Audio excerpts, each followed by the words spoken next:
Hello students, मैं इस video में कक्षा 11वीं वाले विद्यार्थियों को लेखा शास्त्र के अध्याय 6 के 6.7 त्रिस्तंभी रोकड़ बही को पढ़ाने वाला हूं। तो चलो वीडियो को स्टार्ट करते हैं। हम लोगों ने सामान्य पढ़ लिया है ना, द्विस्तरीय भी पढ़ लिया है, अब त्रिस्तरीय है। ज़्यादा इसमें डिफरेंट नहीं है। इसमें बस डिफरेंस क्या है, खानों का। जो सामान्य स्तरीय था उसमें कितने खाने थे? सिर्फ एक खाना, मुख्य खाना जो था एक था, रोकड़ था ना। और जब ये द्वि बना तो द्वि बनने पर कितने खाने हो गए? दो खाने, मतलब बैंक भी जुड़ गया। अब त्रिस्तरीय कह रहे हैं तो बैंक के साथ क्या हो गया? रोकड़, बैंक और एक आ गया यहाँ पे बट्टे, तो तीन खाना बन गया। तो इसी को हम क्या कहते हैं? त्रिस्तरीय कहते हैं। क्लियर हुआ यहाँ पे? ठीक है, चलो आगे देखो। यहाँ पे कुछ लिखा है, इसको भी पढ़ लें क्या? एक बार देख लेते हैं ना। यही चीज़ बताना चाह रहे हैं जो मैं भी आपको बताया हूँ, तो एक बार पढ़ के देख लेते हैं क्या कहना चाह रहे हैं।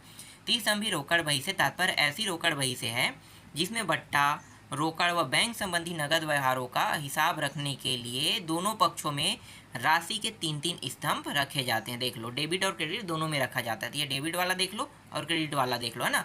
विकलन में भी है और समाकलन में भी है। इस रोकड़ बही को तीन खानों वाला, देखो एक खाना कौन सा है? बट्टा, एक रोकड़ और बैंक, खाने वाले रोकड़ बही भी कहते हैं। तो अभी मैंने आपको बताया ना कि इसमें तीन खाने होते हैं। एक खाना कौन सा है? सबसे पहले जो सामान्य होता है, सामान्य में क्या रहता है? सामान्य में रहता है आपका रोकड़ वाला रहता है ना। सामान्य में कौन सा रहता है? सामान्य ये जो है रोकड़ रहता है। और जब ये द्विस्तंभी बनता है तो क्या होता है? इसमें ये दोनों हो जाता है ना, बैंक और रोकड़। अब त्रिस्तंभी में बट्टा भी आ गया। बस इतना ही डिफरेंस है, ज़्यादा डिफरेंस नहीं है। हर एक लेवल में क्या होता है? इसका स्तर एक बढ़ते जाता है ना। तो यही इसमें अंतर था। चलो आगे देखो।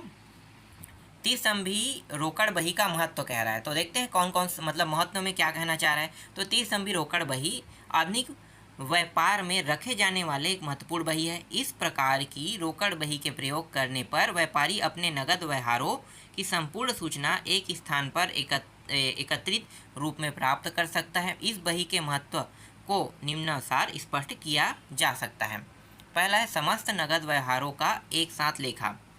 त्रिस्तंभी रोकड़ बही में समस्त नगद व्यवहार, चाहे वे रोकड़ में किए गए हो या फिर बैंक के माध्यम से किए गए हो, एक साथ लिखे जाते हैं ना।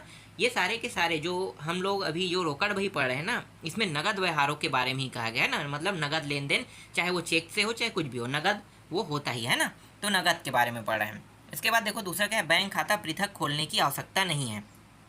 त्रिस्तंभी रोकड़ बही के प्रयोग से खाता बही में पुनः बैंक खाता खोलने की आवश्यकता समाप्त हो जाती है।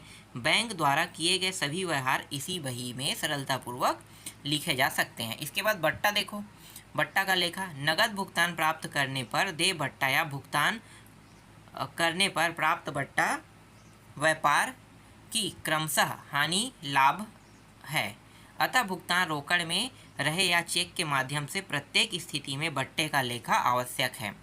त्रिस्तंभी रोकड़ बही में बट्टा स्तंभ होने के कारण दोनों प्रकार के भुगतानों में बट्टे का लेखा सुगमता से किया जा सकता है। तो ये तीन थे, है ना, इसके महत्व। इसके बाद चलो आगे देखो। अब एक उदाहरण देख लेते हैं। अब उदाहरण देखो, तो उदाहरण को हमें बारी बारी देखना है। तो सबसे पहले मैं आपको यहाँ पे इसका सॉल्यूशन वाला स्तर दिखा देता हूँ पहले, है ना।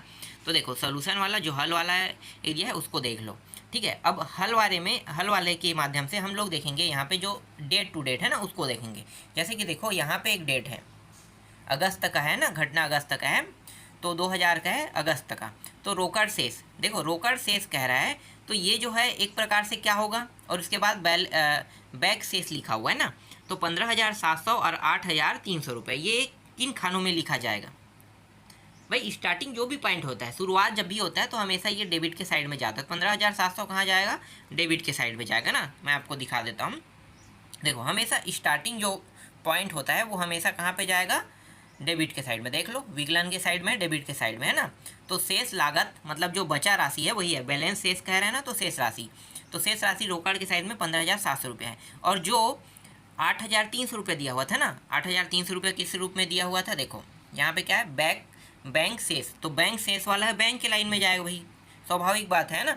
सीधी बात अगर कहा जाए तो ये बैंक के साइड में चला जाएगा। क्लियर हुआ ये दो टॉपिक? अगर बट्टा दिया होगा इसमें तो हमें बट्टा को भी लेना है, तो बट्टा तो दिया नहीं है, तो रोकड़ और यहाँ पे क्लियर हो गया है। चलो अगला देखो। इसके बाद नेक्स्ट डेट कौन सा है? 4 तारीख, है ना। माल खरीदा हुआ चेक द्वारा भुगतान किया। अब माल खरीदने की बात कर रहे हैं, तो जब भी हम खरीदते हैं किसी को पैसा देते हैं, पैसा देने का मतलब क्या है? वो डेबिट होता है, क्रेडिट। अगर हमारे जेब से पैसा किसी को जाता है, इसका मतलब ये है कि हमने क्या किया, कोई सामान खरीदा है ना, और सामान खरीदे मतलब हमारे अकाउंट से पैसा जा रहा है, हमारे जेब से पैसा जा रहा है, इसका मतलब यही होता है कि ये क्रेडिट होगा। ठीक है, कौन से पक्ष में लिखा जाएगा, क्रेडिट के पक्ष में। तो आपको यही सारी चीज़ें जानना है कि कब डेबिट होगा कब क्रेडिट होगा, है ना। तो इसे मैं किस साइड में लिख दूँ, क्रेडिट के साइड में लिखना है। और ये भुगतान किस माध्यम से हुआ है, चेक के द्वारा भुगतान हुआ है। तो चेक के द्वारा भुगतान हुआ है तो ये कहाँ पे जाएगा भाई, कितने रुपए का है, 1 मिनट देख लेते हैं, 1600 का है ना। तो 1600 का है तो किस साइड में लिखा जाएगा भाई, बैंक के साइड में। आपको पता है चेक के द्वारा भुगतान हुआ है और आपने कोई सामान खरीदा तो चेक से भुगतान किया, तो इसका मतलब क्या है कि ये क्रेडिट के साइड में जाएगा। ये टॉपिक क्लियर हो रहा है ना। मैंने आपको ये सारे जो भी यहाँ पे जो इम्पोर्टेंट तथ्य है वो मैंने आपको बता दिया।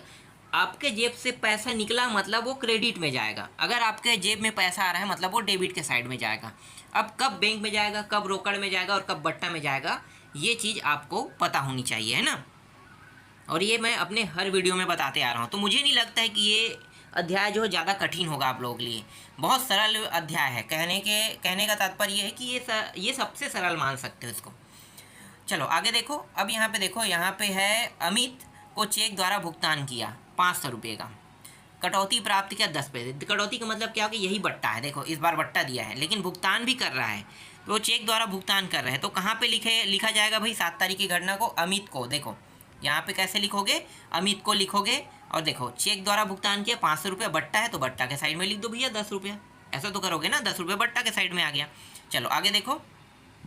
इसके बाद है 12 तारीख को, देखो 12 तारीख को कार्यालय के लिए बैंक से रुपया निकाले। अब इस बार क्या कर रहे हैं, रुपया निकाला, कितना निकाल रहा है, 1500। अब बताओ ये डेबिट होगा कि क्रेडिट होगा, 1500 रुपया डेफिनेटली डेबिट होगा। क्यों डेबिट होगा, क्योंकि बैंक से निकाल रहे हो, आपके हाथ में पैसा आ रहा है। कहाँ पे आ रहा है, हाथ में पैसा आ रहा है, तो हाथ में पैसा आएगा इसलिए ये डेबिट के साइड में रहेगा। देखते हैं कहाँ पे 12 तारीख, देखो बैंक ये रहा, डेबिट के साइड में गया, ठीक है। और रोकड़ के साइड में जाएगा, ना तो बट्टा है वो तो, और ना ही वो चेक है ना, ना ही वो चेक के थ्रू उन्हें प्राप्त हुआ है और ना ही बट्टा इसमें कोई है, तो इसलिए डायरेक्ट कहाँ पे जाएगा, ये रोकड़ में। इसके बाद अगला देखो, इसके बाद है 20 तारीख की घटना, देखते हैं 20 तारीख की घटना में क्या है, सोहन से भुगतान प्राप्त किया। अब देखो यहाँ भी भुगतान प्राप्त कर रहे हैं ना। अब भुगतान किस रूप में है, चेक के द्वारा है क्या, चेक के द्वारा तो नहीं लिखा है कटौती, लेकिन यहाँ पे दिया 20 रुपया, ठीक है 20 रुपया। तो 1200 रुपये को आपको कहाँ लेना है, भुगतान प्राप्त किया मतलब डेबिट के साइड वाला होगा ना। भुगतान प्राप्त कर रहा है मतलब क्या है, डेबिट के साइड में, और चेक नहीं है इसका मतलब ये क्या होगा, रोकड़ में आएगा। और बट्टा तो 20 रुपया आपको बट्टा के साइड में लिखना है। समझ में आ गया। चलो आगे देखो। इसके बाद है 25 तारीख, बैंक में रुपया जमा किया। अब देखो बैंक में जो जमा कर रहे हैं तो अब ये किस साइड में जाएगा भाई, क्रेडिट के साइड में जाएगा। बैंक में जमा कर रहे हैं लेकिन चेक के द्वारा तो नहीं कर रहे हैं, तो आपको क्या करना है, डायरेक्ट रोकड़ साइड में लिख देना है। देखो बैंक को जमा किया कितना, 3400 रुपया, ठीक। इसमें कोई बट्टा नहीं था और नहीं चेक के थ्रू किया गया था, इसलिए वहाँ पे सिर्फ रोकड़ लिखा जाएगा ना। आगे देखो,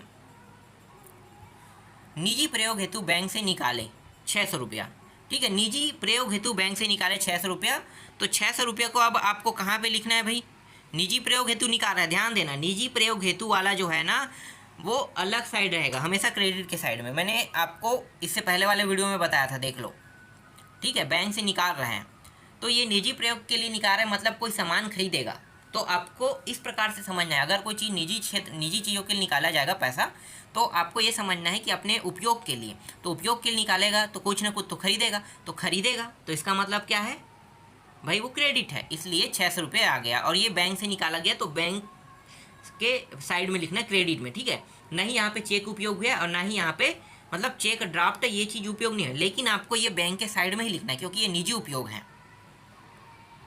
इसके बाद देखो 31 तारीख को बैंक ने ब्याज दिया। अब बैंक ने ब्याज दिया तो बैंक के ब्याज को किस साइड में लिखोगे भाई, सीधी बात है, आपको डेबिट के साइड में लिखना है। बैंक ने ब्याज दिया तो ब्याज क्या हो गया, ब्याज खाता में आएगा, आप उसको निकाल सकते हो। तो ये ब्याज जो है हमेशा किस साइड में रहेगा, रोकड़ के साइड में, और बैंक खाता में चला जाएगा ना। नहीं रोकड़ के साइड में, एक मिनट, ये रोकड़ के साइड में नहीं, ये बैंक ने ब्याज दिया तो बैंक के साइड में रहेगा ना, बैंक के साइड में रहेगा, क्योंकि ब्याज जो है आप बैंक के खाता में मिला है, अभी आपने निकाला नहीं है, ठीक है। तो ये इस तरीके से रहेगा। चलो अब सबको कैलकुलेशन कर लेते हैं। सबसे पहले रोकड़ लाइन को कैलकुलेशन करो, ये रोकड़ है, रोकड़ को सभी को जोड़ेंगे तो कितना होगा, 18,000, एक मिनट, कितना यहाँ पे 18,400 रुपया होगा, है ना।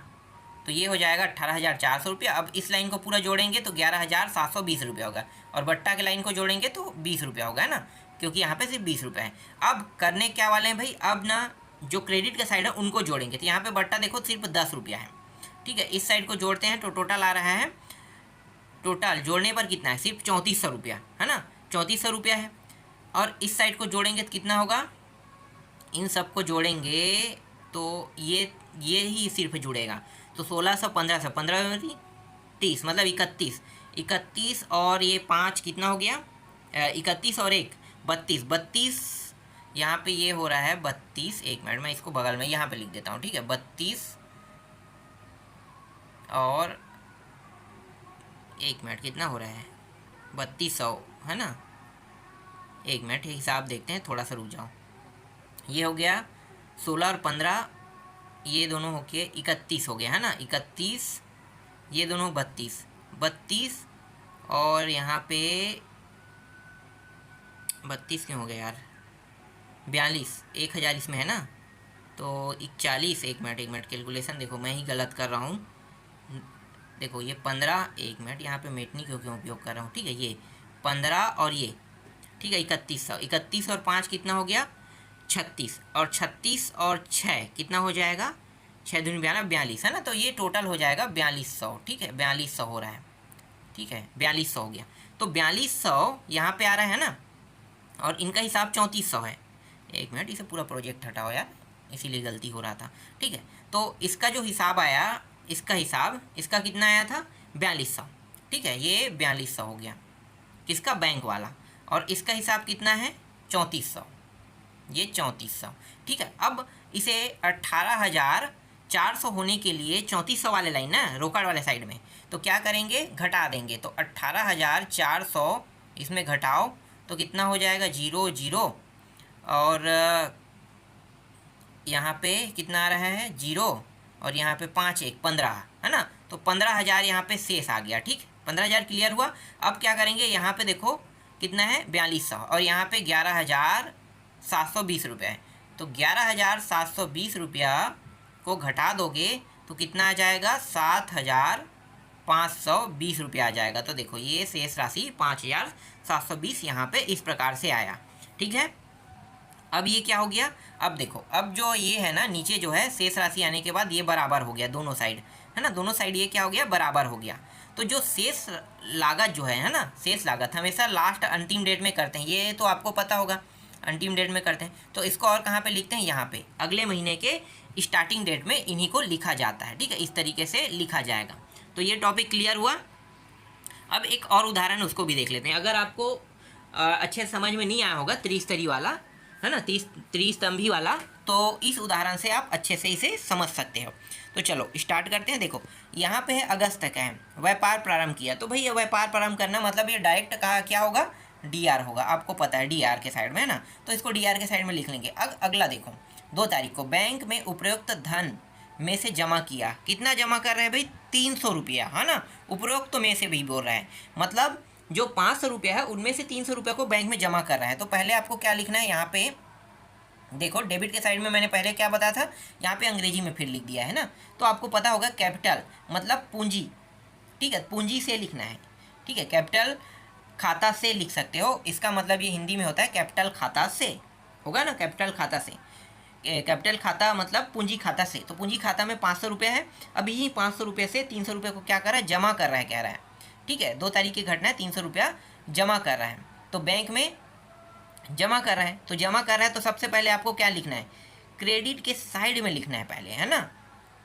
क्रेडिट के साइड में कैश अकाउंट में इन्होंने 500 में से 300 जमा किया, ठीक है। तो ये 2 जगह लिखा जाता है, ठीक है, एक कैश में और एक बैंक में। देखो ये रहा, तो एक कैश, और हमेशा याद रखना पूंजी से ही अगर पैसा निकाल के जमा करेगा तो हमेशा 2 जगह लिखना है, क्रेडिट में लिखना है रोकड़ साइड में, और बैंक के साइड में यहाँ पे लिखना है इसी को।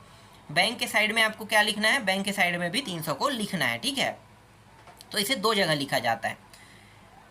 इसके बाद अगला देखो, अगला कौन सा है भाई, 4 तारीख को चेक द्वारा किराया दिया। चेक द्वारा किराया दिया, तो चेक से अगर किसी को किराया दिया जाएगा तो किस साइड में लिखा जाएगा, बैंक के साइड में लिखा जाएगा ना, चेक से। 1 मिनट, कितना किराया है मैं भी देख नहीं पाया, किराया कितना था 110 रुपये, है ना, 110 रुपये किराया है। तो किस साइड में लिखा जाएगा भाई?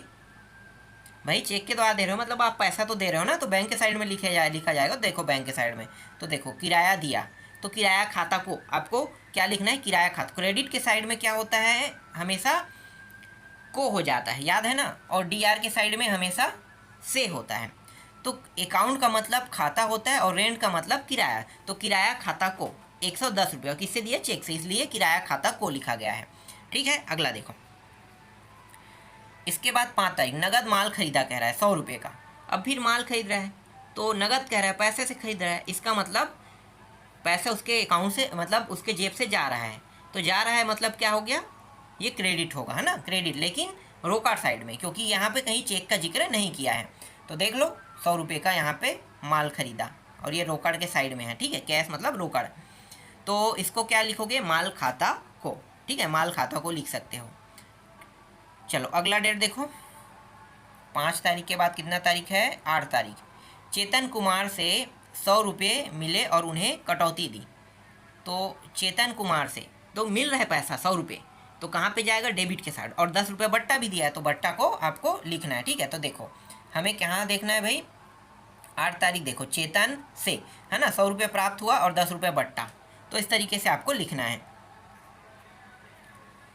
इसके बाद देखो 10 तारीख का, अजय को चेक से दिए 50 रुपये कटौती मिले। 50 रुपये दिया और कटौती 15 रुपये मिले, है ना, तभी तो यहाँ पे 15 रुपये और चेक से 50, चेक से दिए कह रहा है। तो अजय को चेक से दिया, मतलब अजय को पैसा दे रहा है चेक से 50 रुपये, और कटौती कितना मिला? इतना। तो किस साइड में लिखा जाएगा भाई? किसी को पैसा देगा तो हमेशा किस साइड में रहेगा? देने वाली बात के लिए आपको क्या करना है? चेक से दे रहा है तो बैंक के साइड में लिखना है, और कटौती कितना है? 15 रुपया। ठीक है, आपको पता है डीआर सीआर के साइड में जाएगा। इसके बाद देखो, कार्यालय के लिए बैंक से चेक लिख कर निकाले। तो कार्यालय से 100 रुपये का चेक निकाल रहा है, तो किस साइड में जाएगा? आपको पता होगा भाई, चेक निकाल रहा है, इसका मतलब क्या है? आपको चेक मिल रहा है, तो आपको किस साइड में लिखना है? डीआर के साइड में। बैंक से, बैंक खाता से, इस तरीके से हिंदी में लिखना है। ठीक है, यहाँ पे 12 तारीख की घटना है, बैंक खाता से। चलो अगला डेट देखो, 12 के बाद कौन सा डेट है? यहाँ पे 14 तारीख को है। आत्म प्रकाश से चेक आया, चेक आ रहा है, वहाँ से भी आ रहा है, तो अब इसे किस साइड में लिखोगे? डेफिनेटली लिखोगे किस साइड में? आत्म प्रकाश से लिखोगे 115 रुपया, पहले आपको यहाँ पे लिखना है। ठीक है, इस 115 रुपये को कहाँ पे लिखना है? इस साइड में, क्योंकि आपको चेक मिल रहा है, तो कैश के रूप में पहले यहाँ पे लिखोगे। एक मिनट, आत्म प्रकाश से ना, एक मिनट गलत बता रहा था मैं। हाँ ये रहा, आत्म प्रकाश से चेक आया। ठीक है, तो चेक आ रहा है, तो यहाँ पे आपको लिखना है, ये रहा। ठीक है, चेक आया। चेक अभी आपको प्राप्त हुआ है, अपने चेक को अभी भंजाया नहीं है, याद रखना। चेक प्राप्त हुआ है, यहाँ पे 2 कंडीशन हमेशा लागू होता है चेक वाले में। ठीक है, चेक आया और चेक को भंजाया। ठीक है, तो चेक आया, तो चेक जो है अभी रोकड़ के रूप में अभी आपको प्राप्त हुआ। अब क्या कर रहे हो? कैश करने के लिए बैंक भेज रहे हो, तो बैंक भेज रहे हो तो चेक जो है बैंक से पैसा के रूप में ही निकलेगा, तो बैंक चेक। तो ये इस तरीके से आपको 115 रुपये को लिखना है। ठीक है, चलो और कोई डेट बचा है क्या? 15 तारीख, आत्म प्रकाश को चेक बैंक में जमा किया, वो जमा कर दिया है ना, तो जमा कर दिया। अब ये 2 जगह जाएगा, ये आपको पता होना चाहिए। पहले कौन सी जगह में? क्रेडिट के साइड में, क्योंकि आपने पहले चेक दिया, याद रखना, पहले आपने चेक दिया, तो दिया तो कैश के रूप में आप निकालना चाहते हैं, तो दिया मतलब आप कोई चीज़ खरीद रहे हो, इस प्रकार से हुआ। फिर इसको क्या किया जाएगा? फिर बैंक के साइड में इस तरीके से लिखा जाएगा। हमेशा 2 कंडीशन लागू होता है, ये याद रखना इसका, है ना, 2 कंडीशन। ठीक, ये हो गया। अब इन सभी को जोड़ोगे तो कितना हो गया? 815, और ये जो बैंक साइड को जोड़ोगे कितना होगा? 415 रुपया। ठीक है, अब इन तीनों को जोड़ो, तो जोड़ोगे कितना होगा? 3 1 4 और 4 1 5, 515, है ना, तो 515 हो रहा है, जबकि इसे 815 होना चाहिए। 815 होने कितने का आवश्यकता है? 300 की, तो 300 यहाँ पे शेष बच गया। ठीक है, शेष लागत कितना है? 300। ठीक, इसी तरीके से इनको जोड़े तो कितना है? 415। अब इन तीनों को जोड़ो, तो जोड़ोगे तो कितना आएगा? 250। 250 और ये 415, 415 में 250 को घटाओगे कितना आएगा? 155 आएगा। तो यहाँ पे जो बैंक साइड में जो शेष बच रहा है वो कितना है? 155 है। ठीक है, अब इन सभी को वापस जोड़ोगे तो 815 फिर 415 हो जाएगा। ठीक है, ये समझ में आया? अब जो शेष है जो शेष वाला मान था उसको हमें कहाँ लिखना होता है, यहाँ पे। देखो ये हमेशा लास्ट डेट में लिखा जाता है। अब लास्ट डेट से उस मंथ के पहले डेट में लिखना जाएगा इसी को, है ना। तो बैलेंस खाता से, है ना, तो बैलेंस लागत से आप कह सकते हो। तो 300 रुपया और 155 रुपया जो है शेष बचा है। तो इस तरीके से त्रिस्तंभी बही खाता बनाया जाता है। तो ये भी कंप्लीट हुआ। ठीक है, इसके अलावा 2 उदाहरण और है, लेकिन सेम इसी तरीके से बनेगा, इसलिए उसको देखने की ज़रूरत नहीं, आपको पता चल जाएगा कैसे बनाना है। 1-2 बार देख लेना, ठीक है। एक बार देखोगे समझ में आ जाएगा। और अगर आपको ये अच्छे से समझ में आ गया होगा तो आपको उसको देखने की ज़रूरत भी नहीं है। इसमें जितने भी प्रश्न हैं सब के सब एक स्तंभी, है ना, द्विस्तंभी और त्रिस्तंभी, तो बस इन्हीं टॉपिकों में ये बनेगा। थोड़ा बहुत और कुछ टॉपिक बचा, उसको भी मैं जस्ट क्लियर कर देता हूँ, उसके बाद आपको अगले अध्याय पर ले चलूँगा।